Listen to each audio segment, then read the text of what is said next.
Hi, Danny Morrison here for the Danny Morrison Expert Comments alongside Rario.com and the second of the double headers on Super Saturday, Dubai night game, and the oldest challengers, the oldest protagonists in the game, Australia versus England, and everyone looks forward to this, the old enemy up against each other. And I can tell you, under lights there, it is such a great theatre. Pretty good crowd too, just quietly turned in, and most of them, I have to say, pretty much English fans, loving it and making a lot of noise and rowdiness. Toss went the way, as I say, for Owen Morgan, up front, bowl first, fresh pitch, not been played on in this ICC T20 World Cup for 2021. So Morgan and the team fired up, unchanged. They were excited about obviously playing the way they are. England looking very impressive. Aussies, yeah, they've come off 2 wins, but this was going to be a real heat test for the Aussies. And it really turned out that way because sadly for Australian fans, the Aussies, they almost got stuck in reverse. Don't talk about getting out of first or second gear. Lost Warner early, and in the power play, when you lose wickets, it makes a huge difference. And you lose 3 wickets, you really are up against it. So the likes of Maxwell and Smith and Warner going, and even Stoinis just outside the power play, the Aussies were always struggling and trying to play catch up.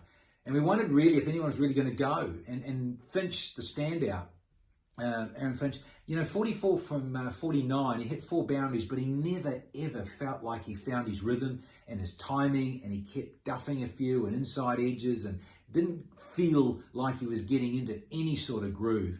And it ended up being just Ashton Agar with 20 from 20, a bit of Matty Wade. When Wade got out, they were 51 for 5, and you'd had a bit of Mitch Starc at the end, hitting a 6 and a 4. But the game was crying out for someone in that middle order to get going, but the dear old English just wouldn't let them. And when I look at starting with dear old Adil Rashid, Rispin up against Warner and what have you, and Finch, they didn't want to use Moeen Ali because Finch, the right-hander, just devours off-spin and loves it. So Moeen Ali, interesting enough, didn't get a bowl, and he didn't have to because Liam Livingstone did a job there post the power play. Quite incredible, really. He bowled out, first time ever, 4 overs in a T20 International, 1 for 15. But up front, I've got to say, Chris Wokes, who hasn't been favoured that often for England in T20, a little bit of obviously 50 over stuff, and test match mode is really his key.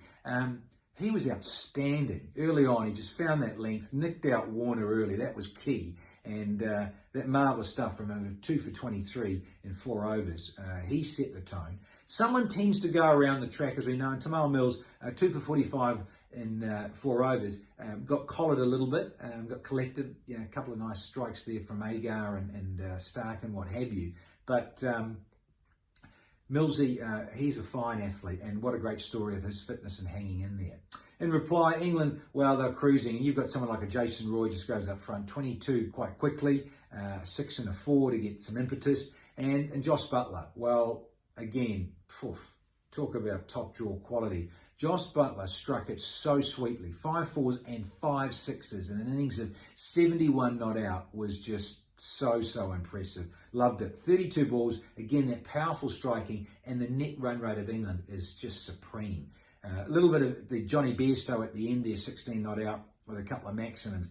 But the Aussies put to the sword. They were absolutely dismantled here in this contest, and a big wake-up, shake-up for the Aussies. So when you look at it, the whole player of the match, I think, for me, I didn't mention him, was Chris Jordan. Got 3 for 17 in his beautiful spell of 4. Yorkers, changes of pace, over the wicket, round the wicket, and Jordan, such a standout and is so key for this English side. He was the player of the match. And so they win by 8 wickets with a mammoth 50 balls to spare. England, hats off to you.